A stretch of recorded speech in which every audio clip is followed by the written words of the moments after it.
Hello বন্ধুরা, তোমরা যদি এমন দুষ্টু মিষ্টি রোমান্টিক গল্প শুনতে চাও তাহলে এমডি মোবারক অফিসিয়াল ইউটিউব চ্যানেলটি সাবস্ক্রাইব করে পাশে থাকো। ইস, তোমার এটা কি গরম গো?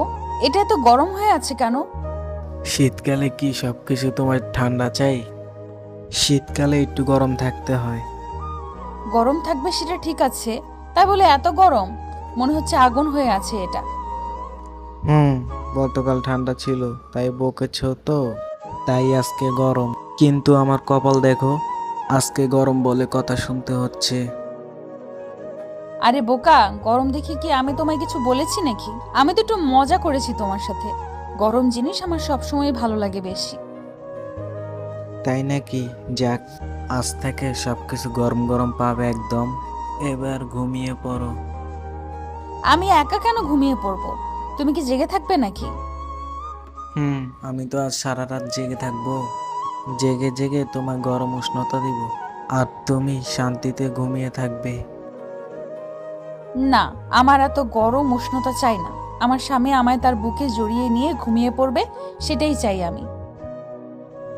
না না, আমি এত তাড়াতাড়ি ঘুমাতে পারবো না। আমার রাত জাগতে হবে আজকে। রাত জাগতে হবে মানে? মজা নাকি? আমি তোমায় বলেছি এখন আমার সাথে ঘুমিয়ে থাকবে, ব্যাস। আমি আর কোনো কথা শুনতে চাই না। আহা ময়না, আমার কথাটা বোঝার চেষ্টা করো। আমার তো এখন ঘুম আসছে না। আমি একটু ফোন টিপে নিই, তারপর আমি ঘুমিয়ে পড়বো। আমি জানি তো এখন আমায় ছয় নয় বুঝিয়ে তুমি ঘুমের নাম করে অন্য কারোর সাথে লটর পটর করবে। আমি বুঝি না ভেবেছো? করলে কি কোনো সমস্যা আছে? তাছাড়া তো তুমি বলতে থাকো আমায়, তুমি যদি বিয়ে না করতে তবে বলো তুমি সারা জীবন ধরে অবিবাহিত থাকতে হতো আমায়। তাই একটু ঘুরে দেখি কোথাও কি পাত্তা পাই কি না। মাহিমের কথাটা শুনে ময়নার খুব রাগ উঠে যায়। ময়না কখনো নিজের স্বামীর ভাগ অন্য কাউকে দিতে পারবে না। মাহিম খুব ভালো করেই জানে ময়না অন্য কোনো মেয়ের কথা শুনতে পারে না। ময়না অন্য কোনো মেয়ের কথা মাহিমের মুখে শুনলে কষ্ট পায়, তবুও মাহিম ঠিক সেই কাজটাই করে। ময়না মাহিমের কথার বিপরীতে কোনো শব্দ করল না। মাহিমের বিপরীত দিকে মুখ করে নিয়ে চোখ বন্ধ করে ফেলল ময়না। ময়না মাহিমের দিক থেকে মুখ ঘুরিয়ে নিতেই মাহিম মুচকি একটা হাসি দিল। আলতো করে ময়নার কোমরের উপর হাত রাখতেই ময়না কেঁপে উঠল। ময়না কেঁপে উঠতেই মাহিম ময়নাকে উদ্দেশ্য করে মৃদু কণ্ঠে বলল, এমন করে মুখ ঘুরিয়ে ফেললে হবে? আমার সাথে ফেস টু ফেস কথা বলতে হবে। আমার সাথে কোনো কথা বলতে হবে না। তুমি তোমার কাজটা করো, যেখানের কথা বললে তোমার লাভ হবে। আমার লাভ হবে তো তোমার সাথে কথা বললে। তুমি ছাড়া আমি কার সাথে কথা বলবো? আমার সাথে কিসের কথা? আমার সাথে তোমার কোনো কথা নেই। আমি তোমার সাথে কোনো কথা বলতে চাই না। আমি তো তোমাকে ছাড়া আর কারো সাথে কথা বলবো না। আমি তুমিতে আসক্ত। হয়েছে, আর নাটক করতে হবে না। আমি জানি তুমি কিসে আসক্ত। ময়না কথাটা বলতেই নিচের কোমরের উপর থেকে মাহিমের হাতটা সরিয়ে দিল। ময়না নিচের কোমরের উপর থেকে মাহিমের হাতটা সরিয়ে দিতেই মাহিম ময়নার কোমর জড়িয়ে ধরে শক্ত করে। মাহিম ময়নার কোমর শক্ত করে জড়িয়ে ধরতেই ময়না মাহিমকে উদ্দেশ্য করে শক্ত গলায় বলতে লাগলো, কি হয়েছে? হাত সরিয়ে দেওয়ার পরও তুমি আবারও আমায় স্পর্শ করছো কেন? উফ, তুমি কি মানে এখন আমার সাথে এমন করবে? মানে আমি একটু মজা করছি বলে দোষ হয়ে গেছে? মজা? তুমি জানো এই কথাটা আমি সহ্য করতে পারি না। তারপরও তুমি এইসব কথা বলে আমায় আঘাত করো। হায় আল্লাহ, তুমি এখন কান্না করছো কেন? আমি তো তোমার সাথে একটু, আচ্ছা ছাড়ো, আর আমি তোমার সাথে মজা করব না। আমি মজা করতে বারণ করিনি। আমি বলেছি আমার সাথে ওইসব বিষয় নিয়ে কথা বলবে না। তারপরও তুমি আমার সাথে যে বিষয়টা নিয়ে মজা করছো। আমি তোমার সাথে আর এইসব বিষয় নিয়ে মজা করব না সোনা। এই শেষবার, সরি। এখন কি ঘুমাবে নাকি জেগে থাকবে? ঘুম তো আসছে না, চলো দুজনে মিলে গল্প করি। সমস্যা আছে? না, সমস্যা নেই। আমার তো এখন ঘুম আসছে না। গল্প করতে চাইলে করতেই পারি। ময়না কথাটা বলতেই বিছানা থেকে উঠে বসলো। ময়না বিছানা থেকে উঠে বসতেই মাহিম ময়নার কোলের উপর মাথা রাখলো। ময়না নিজের স্বামীর মাথার উপর নিজের হাত রেখে আলতো করে হাত বুলিয়ে আদর করতে লাগলো। ময়না নিজের স্বামীর মাথায় হাত বুলিয়ে দিচ্ছে আর মাহিমের দিকে তাকিয়ে আছে। মাহিমকে যত দেখে ময়না তত যেন মুগ্ধ হয়ে যায়। মাহিমের দিকে তাকিয়ে নিজের বুকের মাঝে একটি শান্তি খুঁজে পায় সে। ময়নার এমন এক দৃষ্টির চাহনির মানে মাহিমের কাছে অস্পষ্ট। মাহিম জানে না এই চাহনির মানে কি। মাহিম ময়নার চাহনির মানে বুঝতে না পেরে ময়নাকে উদ্দেশ্য করে কৌতূহলী কণ্ঠে বলল, এমন করে তাকিয়ে আছো কেন?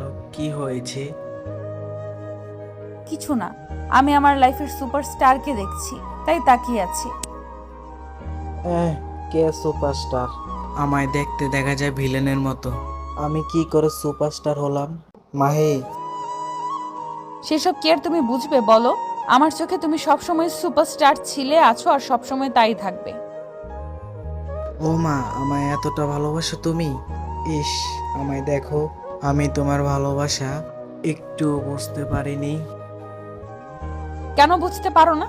আমার ভালোবাসা বুঝতে হলে কি আর অপেক্ষা করতে হয় নাকি? চাইলে বোঝা যায়। আর আমি জানিও তুমি আমায় খুব ভালোবাসো, কিন্তু কথা তো হচ্ছে তুমি আমায় একটু কাছে টেনে নাও না। সব সময় দূরে দূরে রাখো আমায়। আমি তোমায় কখন নিজের থেকে দূরে রাখলাম? আমি তো সব সময় তোমায় নিজের কাছে রেখেছি। এই যে এখনই তোমায় কোলে মাথা রেখে মাথায় হাত বুলিয়ে দিচ্ছি। এটার কথা বলছি না আমি অন্য কিছু বোঝাচ্ছি তোমায়। অন্য কিছু মানে? এই ফাজিল, তুমি আমার সাথে মজা করো? একটু আধটু মজা করাই যায়, কিন্তু সত্যি আমি মজা করছি না। তাই নাকি? আচ্ছা বলো বলো, আমার বর মহাশয়ের কোথায় কোথায় আদর দিতে হবে বলো। সেটা আমি কি জানি, তুমি বলো কোথায় কি দিবে। ওমা, তোমার আদর চাই? এখন তুমি না বললে আমি বুঝতে পারবো কেমন করে বলো? এত বুঝে কাজ নেই, আমি এত কথা মুখে বলতে পারবো না। তাই? আচ্ছা তাহলে তোমার ঠোঁট দিয়েই শুরু করি। ময়না কথাটা বলতেই মাহিমের ঠোঁটের দিকে দৃষ্টিপাত করলো। মাহিমের গোলাপি রঙের ঠোঁটজোড়া দেখে ময়নার ঠোঁটের কোণে মুচকি হাসির উদয় হলো। ময়নার খুব প্রিয় হলো মাহিমের এই ঠোঁটজোড়া। ময়নার দেখা অনেক ছেলের মাঝে প্রায় সবার ঠোঁট কালো, শুধুমাত্র এই একটা মানুষ যিনি গোলাপি রঙের ঠোঁটের মানুষ, সে আর কেউ না, ময়নার স্বামী। ময়না আলতো করে নিজের চোখ বন্ধ করে মাহিমের ঠোঁটের দিকে নিজের ঠোঁটজোড়া এগিয়ে দিল। ময়না মাহিমের ঠোঁটের দিকে এগিয়ে যেতেই মাহিম আলতো করে ময়নার কোমরের উপর হাত রাখল। মাহিম ময়নার কোমরের উপর হাত রাখতেই ময়না মাহিমের ঠোঁটের সাথে নিজের ঠোঁটজোড়া লেপটে নিল। মাহিম ময়নার ঠোঁটের পরশ পেয়ে পাগল হয়ে উঠল। এক উন্মাদনা সৃষ্টি হয়ে গেল মাহিম আর ময়নার মাঝে। মাহিম ময়নার ঠোঁটে কিছু সময় চুমু খেয়ে আলতো করে তারা একে অপরের ঠোঁটজোড়া ছেড়ে দিল। ময়না মাহিমের ঠোঁটজোড়া ছেড়ে দিতেই সাকিব ভ্রু কুঁচকে ময়নাকে উদ্দেশ্য করে বলল, কি হলো, তুমি এমন করে ছেড়ে দিলে কেন? তবে কি করব? সারা রাত ধরে রাখবো? ধরে রাখলে কি খুব বেশি পাপ হয়ে যেত নাকি? পাপ কেন হবে? পাপ তো হতো না, শুধুমাত্র আমি টপকে যেতাম আর কি। তুমি টপকে যেতে মানে? ময়না, আমি তোমাকে কতবার বলছি তুমি এসব বাজে কথা মুখে দিয়ে আনবে না। তুমি কি আমার কথা বুঝতে পারো না? আমি তোমার কথা বুঝতে পারি, আর আমি টপকে গেলে তো তোমার সুবিধাই হবে। অন্য কাউকে বিয়ে করতে পারবে, মজা করতে পারবে। শান্তি আর শান্তি, ভালো হবে না বলো? আচ্ছা তাই নাকি? আমিও মরে গেলে তুমিও তো ঠিক এই কাজটাই করবে, তাই না? সরি মাহিম, তুমি হয়তো ময়নাকে এখনো সঠিক চিনতে পারোনি। আমি ময়না, একে আসক্ত। সেটা তো জানি আমি, শুধুমাত্র আমি হাজারে আসক্ত, তাই না? হয়, এখন বুকে নাও আমাকে, আমি ঘুমাবো। এসব ফাজিল বউ আমার। মাহিম ময়নাকে নিচের বুকে টেনে নিয়ে আলতো করে ময়নার মাথায় হাত বুলিয়ে দিতে লাগলো। মাহিম ময়নার মাথায় হাত বুলিয়ে দিতেই ময়না ঘুমিয়ে পড়ল। ময়না গভীর ঘুমে আচ্ছন্ন হয়ে আছে। মাহিম ময়নার চুলে বিলি কেটে দিতে দিতে কখন ঘুমিয়ে পড়েছে সেটা সে বলতে পারবে না। সকালবেলা ময়না ফ্রেশ হতে রুমে আসতেই মাহিমের ঘুম ভেঙে যায়। মাহিম বিছানায় ময়নাকে না পেয়ে হকচকিয়ে বিছানা থেকে উঠে পড়তেই মাহিম দেখতে পেল ময়না নিজের চুল ঠিক করছে। ময়নাকে নিজের চুল ঠিক করতে দেখে মাহিম কৌতূহলী কণ্ঠে ময়নাকে উদ্দেশ্য করে বলল, এই ময়না, কখন ঘুম থেকে উঠেছো তুমি? আমাকে ডেকে দিলে না কেন? তোমায় ডেকে দিলে কি তুমি ওঠো নাকি? পড়ে পড়ে ঘুমিয়ে থাকো শুধু। আমার তো মনে পড়ে না তুমি একবারও ডেকেছো আমায়। আমি তো এখানে শুয়েছিলাম। ঘুমিয়ে থাকলে হাজার ডাকলেও কেউ ওঠে না, এটা কি নতুন নাকি? ময়না কথাটা বলার পর মাহিম আর ময়নার সাথে তর্ক করলো না। মাহিম বিছানা থেকে উঠে দাঁড়িয়ে ময়নার দিকে দৃষ্টিপাত করলো। ময়নাকে দেখে আজ অনেক বেশি সুন্দরী লাগছে। ময়নাকে দেখার পর সাইকেল মনের মাঝে রিংটোন বেজে উঠছে মতন হয়েছে। মাহিমের বুকের মাঝে এলোমেলো এক ভালোবাসায় পূর্ণ হাওয়া বয়ে গেল। মাহিম এই এলোমেলো ব্যাকুল বাতাসের ডাকে সাড়া না দিয়ে থাকতে পারল না। মাহিম ধীর পায়ে এগিয়ে চলে যায় ময়নার কাছে। পেছন থেকে আলতো করে ময়নাকে জড়িয়ে ধরল মাহিম। মাহিম ময়নাকে জড়িয়ে ধরতেই ময়নার চুলের মিষ্টি নেশালো গন্ধ এসে ভিড় করে মাহিমের নাকের উপর। এই নেশালো গন্ধটা তাকে আসতেই মাহিম পাগল হয়ে গেল। ময়না মাহিমের উপস্থিতি টের পেতেই মুচকি হেসে মাহিমকে উদ্দেশ্য করে বলল, কি হয়েছে? একটু আগে ফ্রেশ হয়ে এসেছি, এখন কোনো ফাজলামি এলাও হবে না। আমি তোমার সাথে কোনো প্রকার ফাজলামি করার জন্য এখানে আসিনি। আমি তোমার সাথে এখানে একটু গল্প করার জন্য এসেছি। ইস, তাই নাকি গো?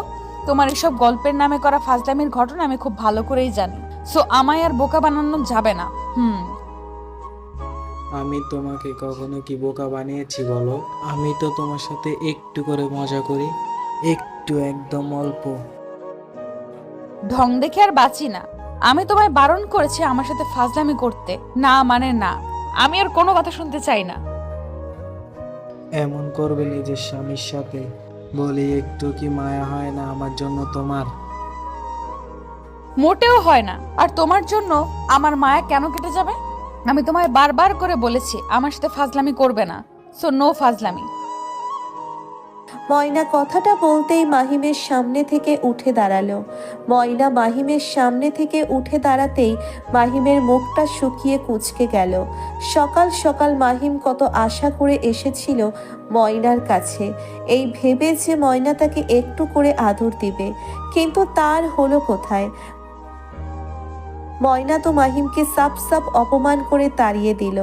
ময়না মাহিমের সামনে থেকে চলে যেতেই মাহিম একটা দীর্ঘশ্বাস ফেলল। মাহিম একটা দীর্ঘশ্বাস ফেলে ফ্রেশ হয়ে নিয়ে নিচে নাস্তা করতে আসে। নাস্তার টেবিলে আগে থেকেই ময়না বসে আছে। মাহিম নাস্তার জন্য আসতেই ময়না মাহিমকে উদ্দেশ্য করে বলল, এতক্ষণ সময় লাগে তোমার? আমি সেই কখন থেকে তোমার জন্য অপেক্ষা করছি। আমার জন্য এত অপেক্ষার কি আছে? আমি আমার সময় মতো এসে খেয়ে চলে যাব। ওমা তাই? কি হয়েছে কি আমার দুষ্টু বরটার? হঠাৎ করে এমন করে রেগে গেল কেন আমার ফাজিল বর? আমি কারোর উপর রেগে যাইনি, আর না আমার কারোর উপর রাগ করার অধিকার আছে। আমি তো এই সংসারের চিনির বলদ, আর কি। ওমা, তোমাকে আবার চিনির বলদ বললো কে? এমন কথা বলার জন্য তো ঘাড়ে 5টা মাথা থাকতে হবে। কে বললো গো এমন কথা? কাউকে কেন বলতে হবে এই কথা? আমি নিজেকে নিজে বলেছি। এখন বেশি কথা বলো না, খাবার দাও, খাবার খেয়ে আমি চলে যাই। মাহিম কথাটা বলতেই নিশ্চুপ হয়ে খাবার মুখে তুলল। মাহিমের যে মন খারাপ সেটা ময়না বেশ বুঝতে পারছে। আর পারবে নাই বা কেন? নিজের স্বামীর সাথে তো আর 2 দিনের সম্পর্ক না তার। অনেক দিনের সম্পর্ক। আর এই সম্পর্কের ভিতর থেকে মাহিমকে খুব ভালো করেই জানতে পেরে গেছে ময়না। মাহিম খাবার শেষ করে নিচের রুমে চলে যেতেই ময়নাও সবকিছু গুছিয়ে নিয়ে রুমে চলে যায়। রুমে গিয়ে ময়না দেখতে পেল মাহিম বিছানায় শুয়ে আছে। মাহিমকে এমন করে বিছানায় শুয়ে থাকতে দেখে ময়না মুচকি হেসে মাহিমের দিকে এগিয়ে গিয়ে আলতো করে মাহিমের বুকের উপর হাত রাখলো। ময়না মাহিমের বুকের উপর হাত রাখতেই মাহিম হকচকিয়ে উঠে ময়নাকে উদ্দেশ্য করে বলল, কি আমার রুমে এসে আমার সাথে এমন করছো কেন তুমি? আমি কেমন করলাম?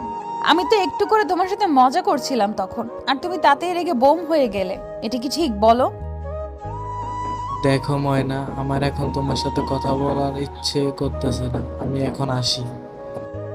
আরে কোথায় যাও সোনা? তুমি তোমার থেকে দূরে সরে যেতে চাইলে কি আমি তোমায় যেতে দিব নাকি? আমি তোমায় জ্বালাতন আরো বেশি করে করব। ময়না কথাটা শেষ করতেই মাহিমকে শক্ত করে জড়িয়ে ধরল। ময়না মাহিমকে জড়িয়ে ধরতেই মাহিম শান্ত হয়ে যায়। ময়নাকে নিয়ে হাজারটা অভিযোগ যেন এক মুহূর্তেই শেষ হয়ে যায় তার। দুজন দুজনকে বুকের মাঝে আগলে নিল। ভালোবাসা সত্যিই সুন্দর। বেঁচে থাকুক এমন সব ভালোবাসা। তাদের দুজনের জন্য আপনারা সবাই দোয়া করবেন, তারা যেন সবসময় এমন করেই ভালোবাসায় থাকতে পারে। আমাদের ভিডিওটি কেমন লেগেছে তা কমেন্ট করে জানাতে ভুলবেন না। আর ভিডিওটি যদি ভালো লেগে থাকে তাহলে একটি লাইক করুন আর আমাদের চ্যানেলটি সাবস্ক্রাইব করে পাশেই থাকুন।